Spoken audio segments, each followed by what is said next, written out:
하나님 말씀 봅니다. 구약성경 사무엘하 9장 1절로 8절입니다. 사무엘하 9장 1절로 8절 제가 읽어드립니다. 다윗이 이르되 사울의 집에 아직도 남은 사람이 있느냐? 내가 요나단으로 말미암아 그 사람에게 은총을 베풀리라 하니라. 사울의 집에는 종 한 사람이 있으니 그 이름은 시바라. 그를 다윗의 앞으로 부르매 왕이 그에게 말하되 내가 시바냐 하니 이르되 당신의 종이니이다 하니라. 왕이 이르되 사울의 집에 아직도 남은 사람이 없느냐? 내가 그 사람에게 하나님의 은총을 베풀고자 하노라 하니 시바가 땅에 아뢰되 왕께 아뢰되 요나단의 아들 하나가 있는데 다리 저는 자니이다 하니라. 왕이 그에게 말하되 그가 어디 있느냐 하니 시바가 왕께 아뢰되 로드발 암미엘의 아들 마길의 집에 있나이다 하니라. 다윗 왕이 사람을 보내어 로드발 암미엘의 아들 마길의 집에서 그를 데려오니 사울의 손자 요나단의 아들 무비보셋이 다윗에게 나와 그 앞에 엎드려 절하며 다윗이 이르되 무비보셋이여 하니 그가 이르기를 보소서 당신의 종이니이다. 다윗이 그에게 이르되 무서워하지 말라. 내가 반드시 내 아버지 요나단으로 말미암아 내게 은총을 베풀리라. 내가 네 할아버지 사울의 모든 밭을 다 내게 도로 주겠고 또 너는 항상 내 상에서 떡을 먹을지니라 하니 그가 자라에 이르되 이 종이 무엇이기에 왕께서 죽은 개 같은 나를 돌아보시나이까 하니라. 아멘.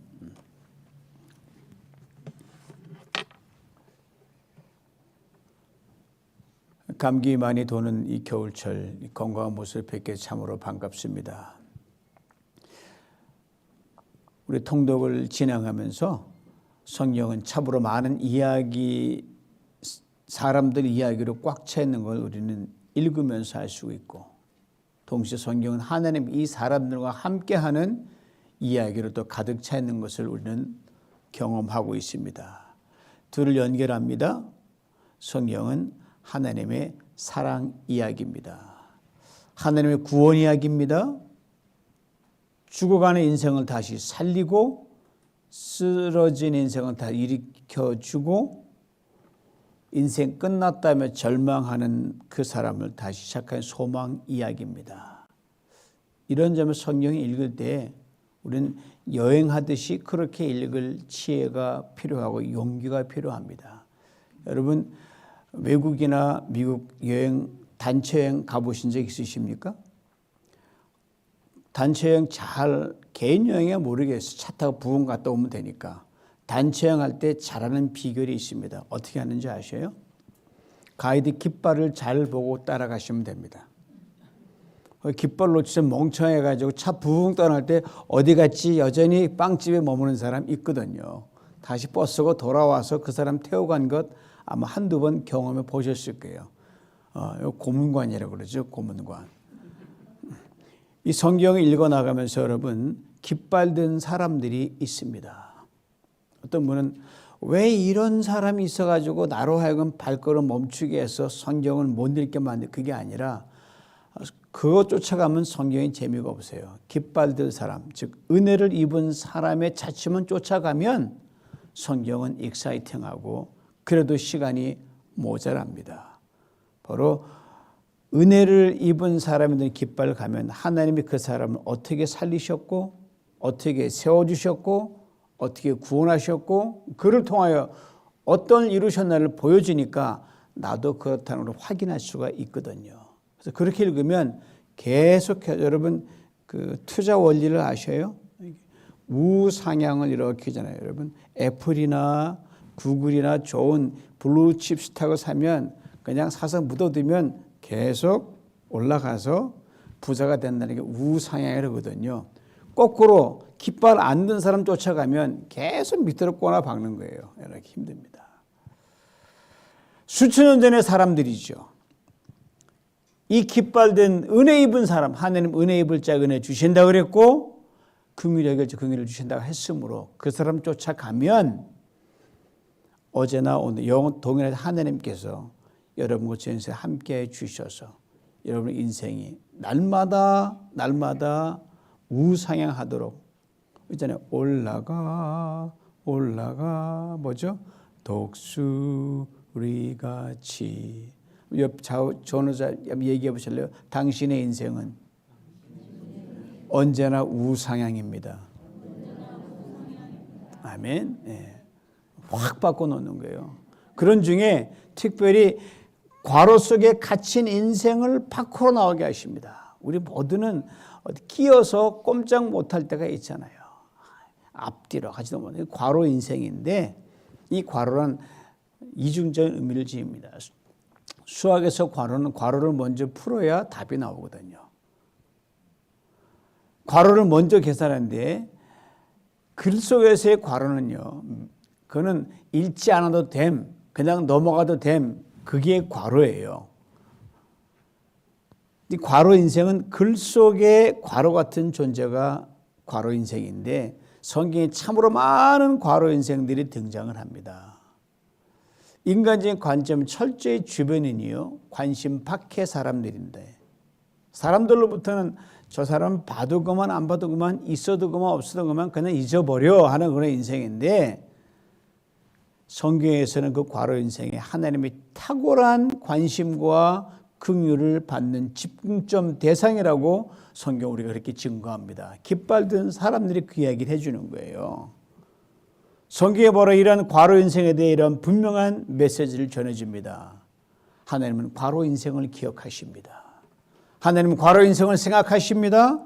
하나님은 과로 인생을 찾으시고 돌보시고 세우십니다. 그리고 과로를 벗기십니다. 그리고 언제나 주변인이요 관심 밖의 과로 인생을 먼저 계산해 주시고 의미 있게 해주시는 중요한 수학적 인생으로 바꿔주신 하나님의 역전이 거기 담겨 있습니다. 이걸 잊지 말아야 됩니다. 오늘 함께 읽은 사무엘하 본문에 한 과로 인생이 등장하는데 무비보셋이라는 사람입니다. 이름이 어렵죠? 무비보셋 어렵죠? 이스라엘 초대왕 사울의 손자입니다. 이 초대왕 사울의 시간이 흐르면서 처음과는 달리 초심을 잃고 하나님의 버림을 받습니다. 그 자리를 이대왕 다윗이 메꾸죠. 자, 어떤 갑자기 왕위가 이렇게 바뀌지 않고 세월이 한 20년 세월 흐르는 동안에 빼앗겼으니까 왕은 왕이지만 실세가 아닌 거예요. 이미 모든 주도권은 하늘의 은총은 다윗 넘어갔기 때문에 화가 나는 거예요.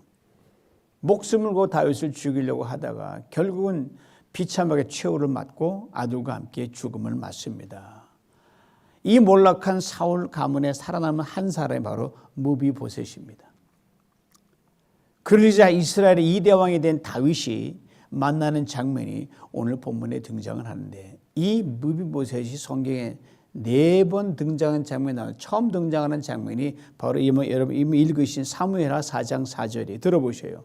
사울의 아들 요나단에게 다리 저는 아들 하나가 있으니 이름은 무비보셋이라. 전에 사울과 요나단이 죽은 소식이 이스라엘에서 들려올 때 그의 나이 5살이었는데 그 유모가 안고 도망가다가 아이가 떨어져 절개되었더라. 이렇게 되어 있습니다.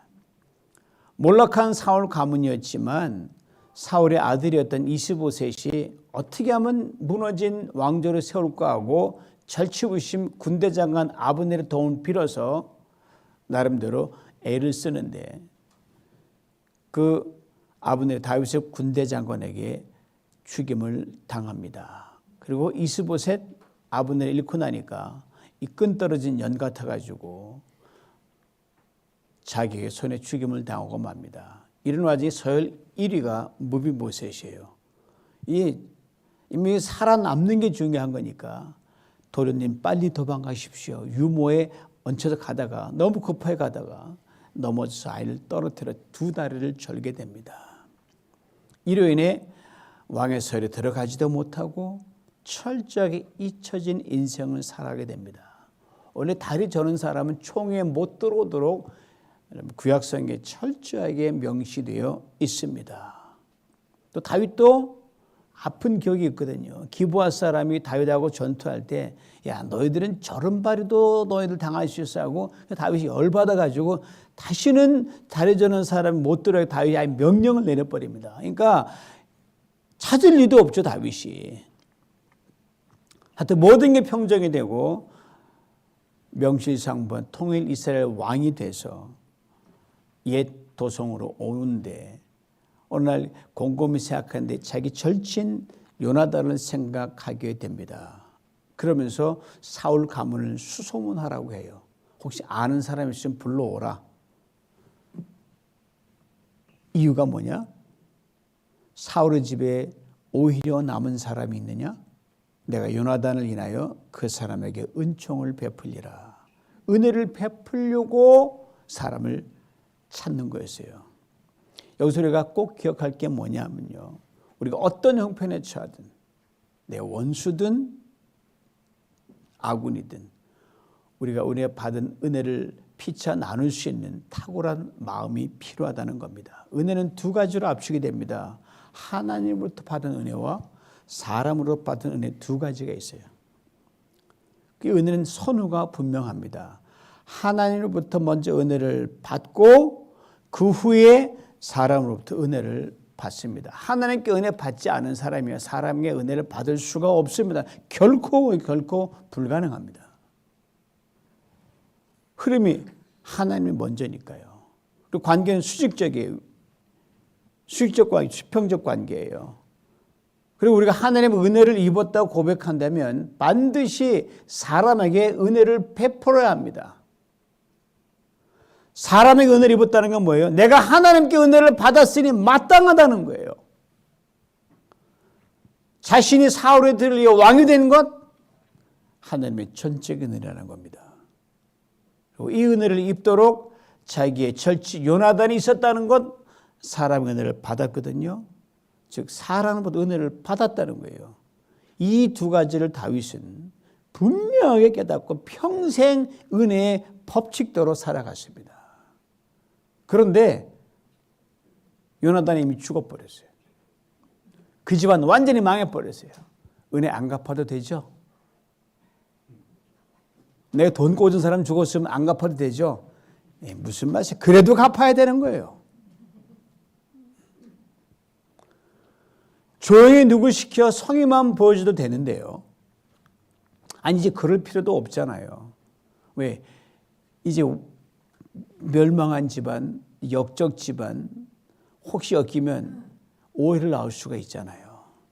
세상 인심은 참 각박합니다. 뭐 몰락한 집안 아니더라도 현역에서 불러만 나도 그렇게 찾아오던 사람이 발길을 뚝 끊어요. 발길을 뚝 끊습니다. 여러분 연세 드시면 많이 경험하실 거예요. 네. 당시 풍토는 두말할 필요가 없죠. 근데 다시 공개적으로 멸망당한 집안을 수소문해서 은혜 베풀 사람을 찾는 겁니다.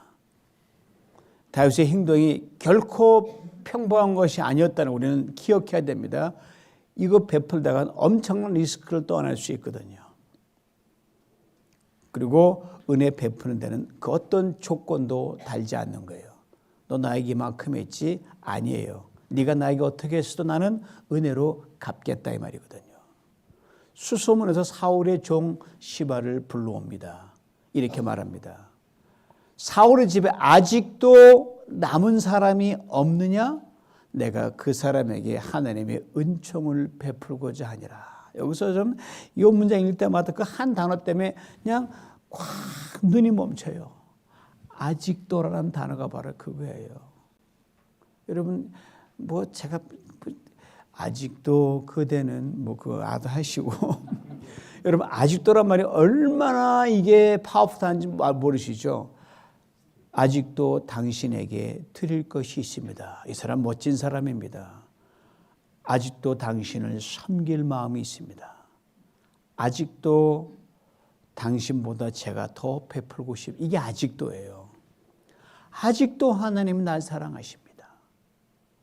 아직도란 의미가 여전히 평생이라는 의미를 담고 있습니다. 인생 잘 사는 비결 별로 없어요, 여러분. 아직도 그렇게 쉼없이 믿음의 고백을 하면서 그 고백대로 살아가면 돼요.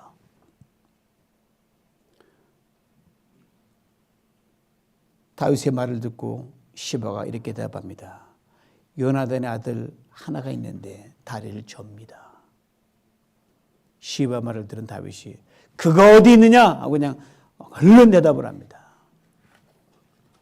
영어 성경 뉴 센츄리 버전에 보면 이 말을 참 기가 막히게 옮겨놨어요. Where is this son? 이 아들이 어디 있느냐 이렇게 옮겨놓은 거예요. 다윗의 말 속에 우리는 하나님 우리를 보시는 은혜의 사랑의 관점을 분명하게 볼 수 있어야 됩니다. 우리가 사람을 대하는 것은 다분히 조건적입니다. 정도의 차만 있을 뿐입니다. 더군다나 우리의 처지가 이전과는 형편없이 변해 있을 때 나쁜 쪽으로 손해합니다. 좋을 때야 누구나 마음 넓게 쓸 수 있으나 내가 형편이 어려우면요. 에휴 내 코가 석자인데 무슨 소리야. 그게 인간의 인지상정이거든요. 지금 시바가 자기 주인에게 말하는 것 보세요. 요나단의 아들 하나가 있는데 다리를 접니다. 참 아주 이게 아주 야리꾸리한 말이에요. 요나단이 누구예요? 자기 주인이에요. 주인이라고 해야 되잖아요. 곤속 빼는 그 다음에 다리 저는데요. 다리 저면 버려진 인생이란 거예요. 다 생략하고 단점만 뽑아가지고 뭐예요? 복을 주려면 나한테 주시오. 이렇게 복을 가로챕니다. 다윗은 아닙니다. 그 말에 이런 망구도 없이 이 아들이 어디 있느냐 이렇게 묻는 거예요. 다윗이 왕으로 등극하기 전이면 모를까. 이제 다윗과 겨룰 만한 맞상대가 없어요. 지존이에요. 그러나 불구하고 그 절친과의 옛 관계 그대로 변함이 아직도 그걸 지키고 있습니다. 무비보스의 다리를 절든 어떤 장을 가지고 있든 다윗은 전혀 상관하지 않습니다. 오직 나의 절친 요나단의 아들이라는 이 사실이 중요한 거예요. 아직도 여전히 은혜의 사람일 뿐입니다. 이것이 우리를 향한 하나님의 은혜요 긍휼입니다. 그리고 다윗이 이렇게 눈이 고백합니다. 여호와는 자비로우시며 은혜로우시며 노하기를 더디하십니다. 동이서에서 뭔가 우리 죄악을 다 옮기셨습니다. 우리의 체질을 아십니다. 자신 있게 나가는 거예요. 이웃과 시바가 무이보셋을 데리고 다윗에게 옵니다. 무이보셋이 다윗을 보자마자 쫙 엎드립니다. 다윗은 어떻게 반응합니까? 무이보셋아 부르는 거예요. 대답을 합니다. 보소서 당신의 종입니다. 이런 왕권이 바뀌는 뭔지 무이보셋은 정확하게 알고 있습니다. 또 시바에까지 오면서 어떻게 다윗이 전했는지 잘 모르지만 하여튼 왜곡되기 전에 났을지 모르니까 하여튼 이제 다윗 앞에서 자기는 죽은 목숨과 똑같아요. 이 말을 들은 다윗이 무이보셋을 안심시킵니다. 무서워 말라. 내가 반드시 내 아버지 요나단을 인하여 내게 은총을 베풀리라. 내가 네 할아버지 다윗의 밭을 다 내게 도로 주겠고 또 너는 항상 내 앞에서 먹을지니라. 상상할 수 없는 이 다윗의 말에 무비보셋이 또 한 번 절하면서 이렇게 대답합니다. 이 종이 무엇이 관대? 왕께서 죽은 개 같은 나를 돌아보시나이까. 무비보셋의 일이 뭐냐면요. 수치를 흩어보낸다는 뜻입니다. 수치를 날려보낸다는 뜻이 무비보셋입니다. 잊혀진 몰락한 왕족의 가문의 한 사람으로 남아서 한평생을 종에게 멸시받고 취급받지 못한 과로에 갇혀서 장애인으로 숨어있던 무비보셋이 다윗의 은혜를 입게 됩니다. 요즘으로 말하면 성은을 입은 거죠. 이렇던 모든 걸 다 들려봤습니다. 왕의 상에서 함께 먹습니다. 그리고 오늘 본문이 이어지는 13절에 무비보셋에 대해 성경이 이렇게 증거합니다. 무비보셋이 항상 왕의 상에서 먹음으로 예루살렘에 거하니라. 그는 두 발을 다 절더라. 그는 두 발을 다 절더라. 여러분 두 발 다 저는 게 뭔지 아십니까? 아무것도 못한다는 겁니다. 바로 하나님의 은혜가 쏟아지는 자리를 아주 분명하게 밝혀주고 있습니다. 그 두 다리 여전히 절뚝입니다. 나의 나됨의 실존이 바로 이것입니다. 그래서 인간 무비보셋은 그대로예요. 다리 그대로 절고 있어요. 하나님 그를 더 이상 그렇게 보지 않으십니다. 그를 왕의 산에서 함께 식사하는 귀한 존재로 그를 만들어 주셨습니다. 때로 우리는 나의 장애를 감추려고 합니다. 내 약점으로 전전긍긍합니다. 그래서 아예 숨습니다. 피합니다.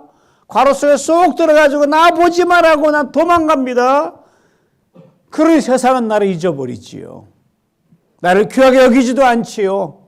그러나 하나님 나를 있는 그대로 세상에 보이시면서 너 저냐? 보이라. 아프냐? 보이라. 가나야? 보이라. 그러나 너는 나의 귀한 존재다.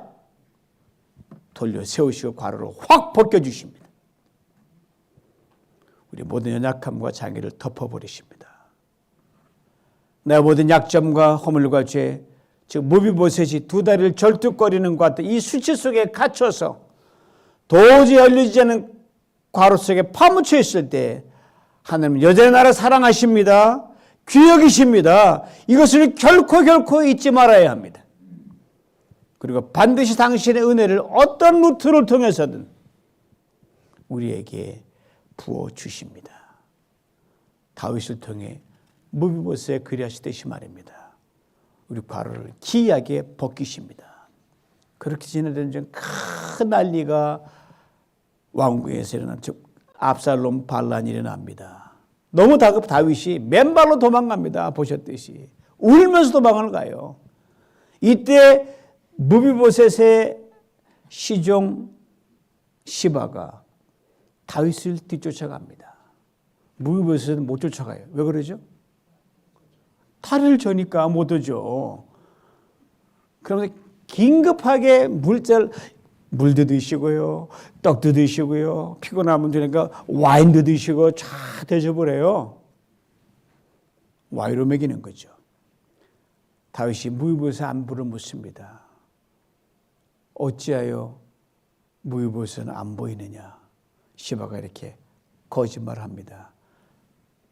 무비보셋이 이 기회를 이용해서 잃어버렸던 왕위를 찾으려고 합니다. 다윗이 쫓겨가는데 뭐 생각할 겨를이 있어요? 쫓겨갈 때는 내 편, 네 편만 딱 드러나잖아요. 그 위대한 다윗이 총기를 잃더니 그래? 무비보셋 재산 다 네 거야? 그냥 줘버려요. 그리고 최초가 갑니다. 시간이 흐른 뒤 평정이 되고 왕궁으로 돌아옵니다. 근데 말입니다. 무비보셋 이 소식을 듣고 다윗을 맞이합니다. 다윗이 궁으로 돌아오기를 간절히 바라고 기다렸는데 어떤 모습을 기다려 성경은 이렇게 분명히 증거합니다. 사무엘하 19장 24절입니다. 무비보셋에 나오는 마지막 장면이에요. 들어보세요.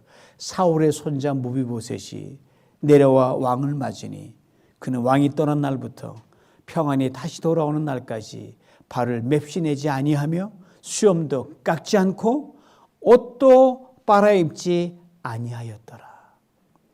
몇 년 전 자신이 황급히 도망가던 시바가 한 말과는 완전히 딴판이에요. 다윗이 이렇게 묻습니다. 무비보셋이요, 내가 왜 나와 그때 함께 안 떠났느냐? 대답합니다. 내 주 왕이 나는 자리를 덜기 때문에 나귀를 타고 왕과 함께 떠나려고 제가 날 탈락에 안장을 얹으라고 종에게 얘기했는데 이놈이 나를 속였습니다. 그리고는 그가 왕께 가서 이 종을 모함했습니다. 내 주 왕은 하나님의 사자와 같은 분이시오니 왕께서 좋게 여기는 대로 처분하시길 바랍니다. 제 마음 받아주시면 살려주 아니면 죽여도 좋습니다. 이 말이에요, 여러분. 대단한 사람이에요. 우리는 무비보셋을 단지 은혜 입은 자로만 그렇게 반쪽만 알고 있는데 전혀 그렇지 않습니다. 정말 은혜를 받을 자격이 있고도 남는 사람이 무비보셋입니다. 분명 시바가 엄청난 모함을 하고 잘못했음에도 불구하고 그를 원망하지 않아요. 오직 자기를 왕께 맡기며 내 대신 시바를 택해도 왕의 처분만 바라겠다는 거예요. 그렇습니다. 진정 은혜를 아는 사람은요, 사람을 원망하지 않습니다.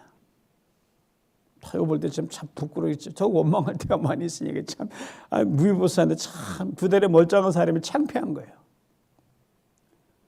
사람을 걸고 넘어지지 않습니다. 이어지는 무비보스의 말을 들어보시기 바랍니다. 내 아버지 온 집안은 내 주 왕 앞에서 죽어도 마땅한 사람들 뿐입니다. 그러나 이 종을 왕의 상에서 먹는 사람들과 함께 먹도록 해주셨으니 이제 저에게 무슨 염치가 있다고 왕께 무엇을 더 요구하겠습니까? 무슨 말입니까?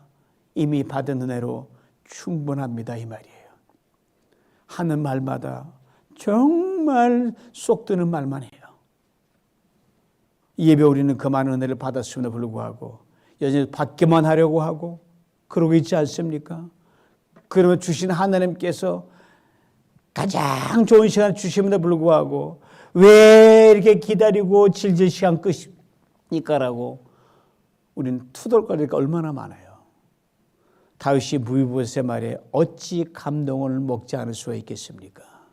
아마 모르긴 해도 무비보셋을 오해하고 그만 시바에게 무비보셋아 너 다 가져라 했던 그 말 두고두고 후회했을 것 같아요. 이 왕 체면에 참 너를 오해했구나. 정말 듣는 말에 본인 현상에 성급히 말을 내뱉는 것, 다윗도 그런 실수를 해요. 다윗이 무비보셋에게 말을 합니다. 잘 들으셔요. 내가 어찌하여 그 이야기를 또 꺼내느냐. 나 창피하게 하지 말라는 거죠. 난 이미 결정했다. 너는 시바와 밭을 나누어 가져라. 저는 성경 읽을 때 이게 이 대목이 제일 마음에 안 들어요. 정말 쫀쫀한 다윗입니다. 다윗 정말 짤아요. 그 대목이거든요. 다 알았으면 어떻게 해야 돼요? 시바에게 준 것 뺏어서 다 돌려줘야 되지 않아요? 근데 반씩 나누라는 거예요. 근데 이 말 듣고 말입니다. 무비보셋 또 홈런을 치는 거 아니에요? 들어보셔요.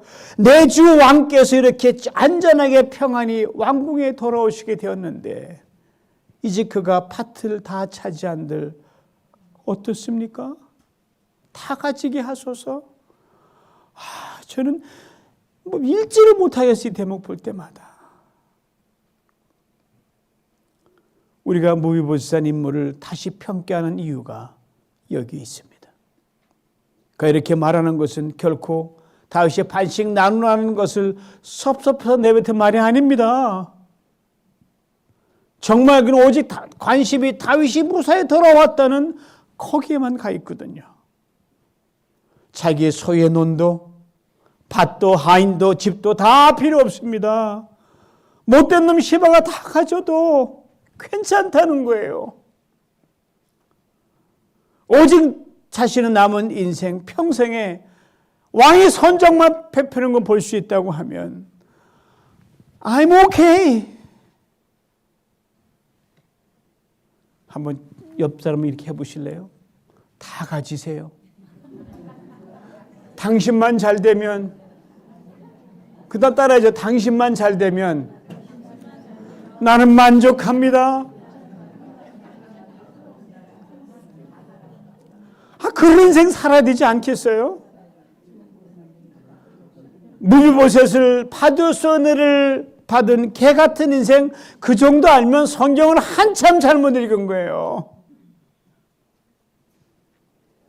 엄청난 인물입니다. 굉장한 영성이에요. 주인공이 다윗입니까? 예, 주연 맞아요. 한나라 가서 아카데미 주연상 받겠지요. 그러나 주연을 만든 조연 무비보셋은 아카데미상 2개를 받을 거예요, 아마.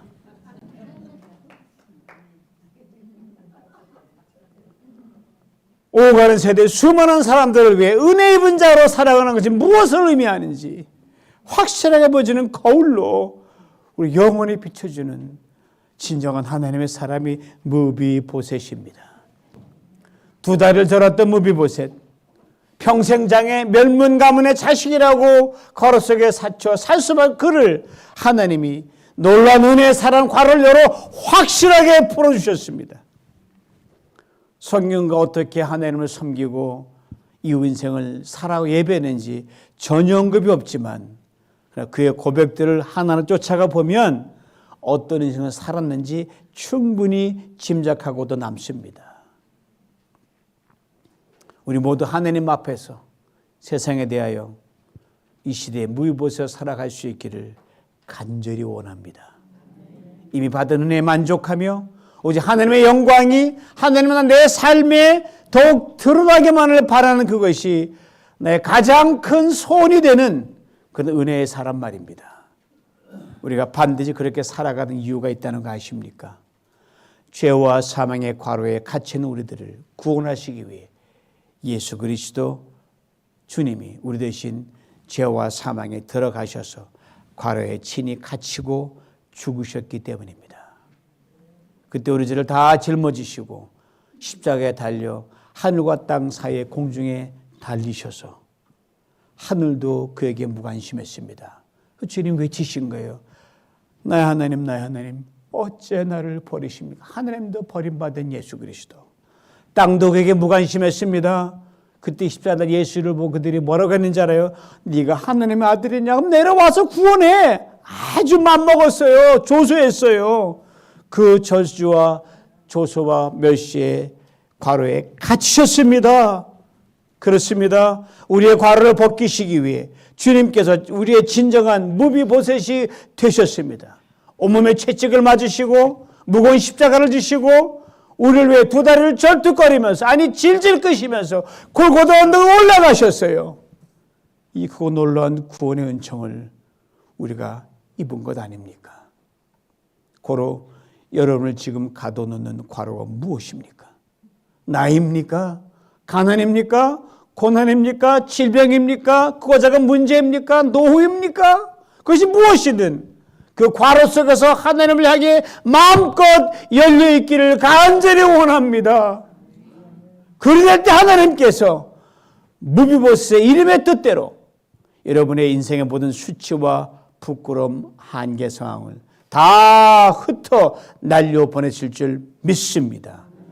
그리고 과로를 확 얻어치시고 여러분을 통해 하나님의 은혜가 번물처럼 쏟아져 내려와 삶을 적시고 가정을 적시고 교회를 적시고 나가 세상을 적시는 복된 생으로 반드시 새롭게 반드시 그렇게 빚어가실 줄 믿습니다. 은혜 평생 받아 누리시길 주님 이름으로 축원합니다. 하나님, 우린 2다리 멀쩡한데 2달 전에 무비보셋만큼 못 살았습니다. 용서하여 주시옵소서. 하나님, 참 은혜 받은 자의 거울을 보고 그대로 쫓아가지도 못해 우리를 용서해 주옵소서. 이제는 다르게 살고 싶습니다. 우리를 구원하시고 중생시키시고 아버지 우리를 보고 수많은 사람들이 하나님을 발견하고 은혜를 깨닫고 과로에 나와 자유케 되는 역사를 보고 우리 삶되게 해주시고 그런 교회 되게 해주시옵소서. 무엇보다 아버지 하나님 이 자리에 과로에 갇혀서 몸부림치는 성도님들 주님 바라볼 때 여호와의 과로를 벗기시고 생명으로 구원으로 새로운 인생으로 돌려 주시옵소서. 예수님의 이름으로 기도하옵나이다. 아멘.